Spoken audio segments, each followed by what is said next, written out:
Right now, we maintain, as a nation, 700 to 800 military bases around the world. No other country does anything remotely like that. That is not just very expensive, but that is also a kind of running the world, if not by hitting people, by threatening to hit people, because we have troops and planes and bombs and missiles and all over, right? I mean, right in your neighborhood and not far from. What are we doing? We came out of a situation where we thought this would protect us. And in some ways it did. And even in some ways, I'll grant it does. But you have to ask the question, what else is it doing? And the answer is, it is defining the United States as the holder-backer of what we are trying to do here in the Ivory Republic in Africa, or in Malaysia, or in Paraguay. It is the entity that's having a hold on the world, trying to hold us back.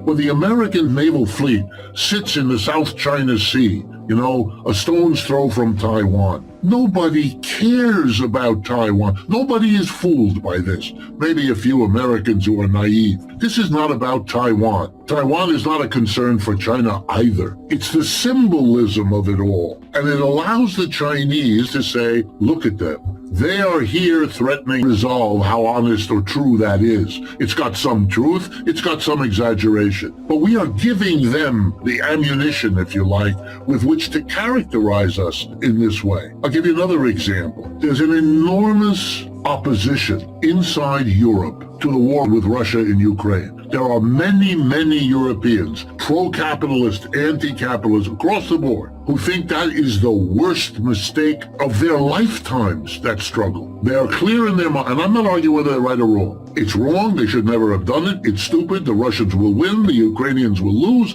end of story, it's a waste of money, and it is making the people of Europe furious because we're cutting back social programs while we fund a losing war that we don't care about in the first place. But that's a real problem. What are you going to do? You had 3 elections in the last few weeks. Britain, France, and Germany. Every one of those elections should tell you the same thing. The mass of people are rejecting the conventional politicians.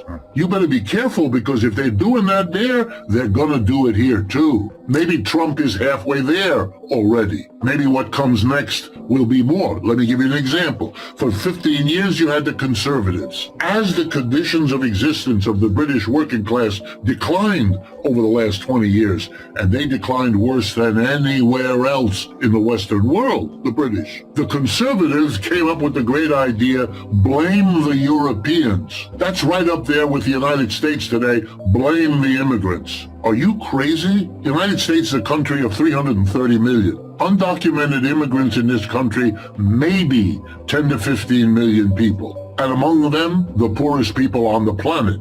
They are not going to shape the economy of 330 million. That's childish. That never happened, isn't happening now, and isn't about to happen. But if people are upset enough, and they are, and if they've suffered enough, and they have, then they are vulnerable to being told, okay, so the British did it. They left Europe with great fanfare 10 years ago, a little less, 2016. Brexit. Okay, they have Brexit. Their condition got worse, not better, which any fool could have told them. Why? Because that's not your problem. There are pros and cons about Europe. That's another. But the notion that by separating yourself from Europe, you're going to solve your problems? You got to be crazy. It's like if you stop the flow of immigrants across the border into Texas, you're going to make a friggin' bit of difference. It's just childish. But this is what smart people do when they're jammed. Now let's look at France. France has a middle-of-the-road leader, a nice young man, so he hasn't got age as a problem, Mr. Macron. Okay? In the National Assembly vote a month or 2 ago, 3 major parties contested. A left-wing party that's virtually fascist by Marine Le Pen, the National Front. His own party, the sitting president of the country, and a unity of 4 little leftist parties. The French Socialist Party, the French Communist Party, the French Green Party, and the French Socialist Party that takes the name France Unbowed. Those 4 came together. And you know what the French people did for their president? His party came in third out of three. The number one party was a party led by a former member of the French Communist Party, who is still a big leftist. That's the largest political bloc in the French Assembly right now. And then in Germany, you had an election. It wasn't national the way it was in Britain and France. It was in the eastern region. 2 or 3 Länder, they're called in Germany. They're like states in the United States, roughly. In those, the right-wing quasi-fascist party that has arisen in Germany, that's an achievement, man, because Germany is where they had Nazis and Hitler. So to be a right-wing, to salute with Hitler, to have a swastika on your shirt, it's something anywhere in the world, but to do it in Germany, amazing. They came in first. Who came in second? A relative political unknown. A woman, Sarah Wagenknecht, who's a Marxist, has been a Marxist all her life, was a fixture of the Marxist left in Germany, decided to run on her own, and comes in second. Okay, what we're seeing here is a rejection of the status quo on a massive scale. You got to deal with that, and none of them are. You know what Mr. Starmer, the new head of Britain, his first 2 acts as the new Labour Party Prime Minister? He's cutting fuel assistance to poor people in England as they face the coming winter where they are desperately in need. Why? Because fuel has gone up in price. Why? Because British can't get their hands on Russian oil and gas, which is the cheap way Britain has heated itself in wintertime. So they can see real clear the connection with Ukraine and Russia on the one hand and their own suffering. And you know what else Mr. Starmer said is, besides saving money on giving fuel aid to the poor, he's going to give more to Ukraine. Man, this is the end for him. This is the end for the Labour Party. They are creating a situation where the British working class is going to finally figure out that relying on the Conservatives and the Labour Party back and forth between these two is not solving their problem. And why am I telling you this? Because in the United States, we are in the midst of the process of our working class reaching the same conclusion about the Republicans and the Democrats. This is holding back. These conflicts play out. Britain is a basket case economically and becoming more so. They don't even address the problems they have. They are so caught up in not being willing to face their real problems and make the changes. The empire is gone. And no matter how pompous the inauguration of their new King Charles, it doesn't make it more than a piece of Hollywood theater.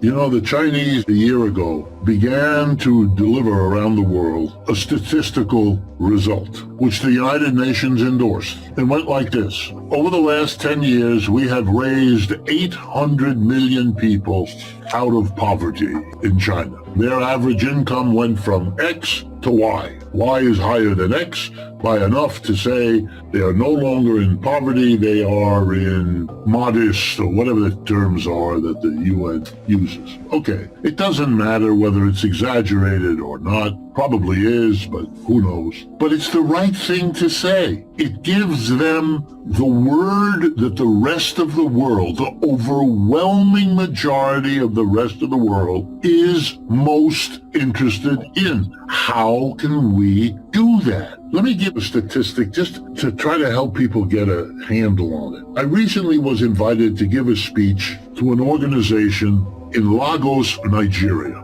And in order to prepare for that speech and what they asked me to talk about, I went back to reacquaint myself with this example of Africa in relationship to the United States. And I did it because Nigeria is a very important country in Africa, one of the most important, maybe the most important in Africa. Here's a 1-minute summary. The population of Nigeria, which will amaze people, is 220 million people, okay? That's 2/3 of the United States in Nigeria. We, the United States now, is a country 50% larger than Nigeria. We have 50% more people, roughly. What is the GDP, the gross domestic product, the total output of goods and services achieved in Nigeria in one calendar year recently, 2022, 2023, whatever I could get? $500 billion, so about $500 billion, give or take. What is the GDP of the United States recent year? 22, 23 trillion. Okay, that means that while the United States is 50% more people, it has 50 times the wealth of Nigeria. Now, I don't think that's a sustainable arrangement for anybody. No matter what your economics are, or your politics, or your ideology, or anything, that's not sustainable. You cannot, especially in a world where those 220 million are in a position, which they are, to learn all about the difference. This is not going to work.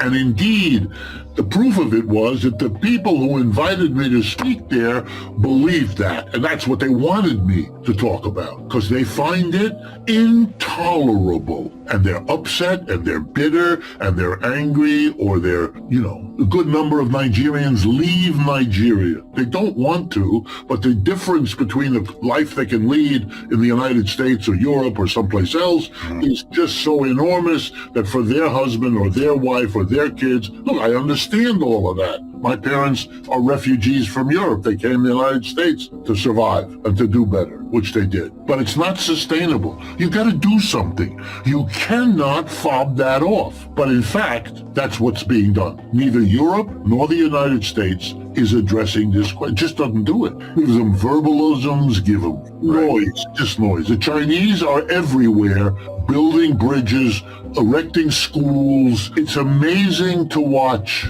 We in the West, we are making it easier for this to blow up in our face. This self-defense of pretending this isn't going on is killing us. It's like watching a slow-motion train heading into a stone wall. You want to scream at the people on the train, stop the train, get off the train. You have the power, you can do it. Pull the brake, yell at the conductor, do something, but they're so busy partying that they don't recognize what's happening. I think there are very basic similarities between the United States and China, which I would be glad to tell you about. And those are more than enough that a comparable deal could be and should be worked out. Nuclear war is not an option unless you're lunatic. And I'm assuming that the prevailing mentality in Washington, in Beijing, and everywhere else is not lunatics. Americans don't understand what terrible war is. They just don't. They've never suffered being on the losing end of a major war fought on their own territory. The Chinese have, the Japanese have, the Russians have, the Europeans have, and I could go on. But we haven't. In World War II, bombs fell in Hawaii at Pearl Harbor, and never again. No American city has ever gone through that. The only time I ever went to a bomb shelter was when I was a student in my public school here in the United States, and they taught us how to get under our desk in case there was a bomb, which none of us understood and thought was a funny game. And when Americans talk about war, there's a bravado that sounds like a bad cowboy movie in which, you see the shooting, and then when it's over, everybody gets up and goes and has a cup of coffee or a beer. It's not a real trauma that settles into the consciousness. So my view is, here's what's similar. The Chinese never broke, not yet, from the capitalist commitment to organize production in a particular way. And that way has a small group of people at the top. They'll make the basic decisions. They decide basically what's going to be produced, how it's going to be produced, where it's going to be produced, and what is done with the revenue. And the rest of the people are employees. And they have the monopoly of the power. Do they share some of it? Sure they do. Especially if they're smart, they understand. But that's where the power is, and that's where the wealth accumulates. Because they keep whatever the net revenue is, a disproportionate amount for the owners and the top executives and all the rest. The Chinese don't do all that different, but they do substitute state officials, so that is very different. But they, ironically, are going to have a harder time maintaining that system than we in the West, because we have the ideological rationalization of it all. We teach, as I have done all my life, in the university, that this capitalist arrangement is necessary. is efficient. This is like teaching a catechism in a Catholic school,